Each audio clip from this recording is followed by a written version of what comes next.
François est né le 1er février 1939 en Égypte. Il y passera une partie de son enfance et c'est sur la Côte d'Azur et à Monte-Carlo qu'il fera ses premiers pas d'artiste.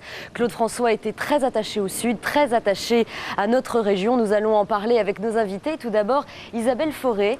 Merci beaucoup Isabelle d'être parmi nous. Vous êtes la maman des enfants de Claude François. Vous avez accompagné Claude une partie de sa vie. Vous avez suivi sa carrière, mais tout ça en toute discrétion. Merci beaucoup d'être parmi nous.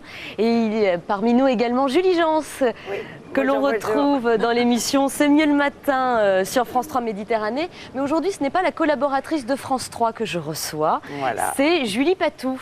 Et Julie Jans, vous avez accompagné Claude François sur scène lors de tournées. Vous allez nous raconter, j'imagine, ces belles anecdotes. Isabelle, peut-être pour commencer, j'imagine, moi, Claude François comme un personnage à multiples facettes. Est-ce que c'est le cas? Tout à fait, bien sûr.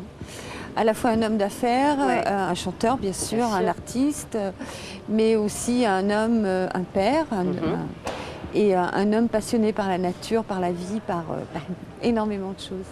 Il était, je le disais à l'instant, très attaché à notre région. Cet attachement était sincère, réel? Ah oui, sincère et réel, bien sûr, parce que du fait qu'il était né en Égypte, chaque fois qu'il venait ici, dans le Sud, tout lui rappelait son enfance, les odeurs, les couleurs, les bruits des petits bateaux de pêcheurs, la nourriture aussi lui rappelait énormément l'Égypte. Julie, les premières impressions lors de votre rencontre avec Claude, comment ça s'est passé? On en reparlera tout à l'heure, mais pour comprendre un peu... Les premières impressions, je me souviens, une des premières choses que m'avait dite Claude, il m'avait dit « Ah, tu es de Marseille, alors tu es une vraie femme ». J'avais trouvé ça sympa. Et c'est vrai qu'il était très attaché au Sud.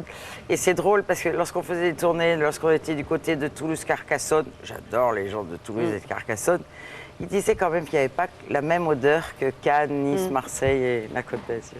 Alors avant de retrouver Isabelle et Julie pour les grands moments de la télé consacrés à Claude François, je vous propose de découvrir une facette parfois méconnue de l'artiste avec un portrait de Claude François autour de l'épopée et de la création du journal Podium. C'est un documentaire de Laurent Lich.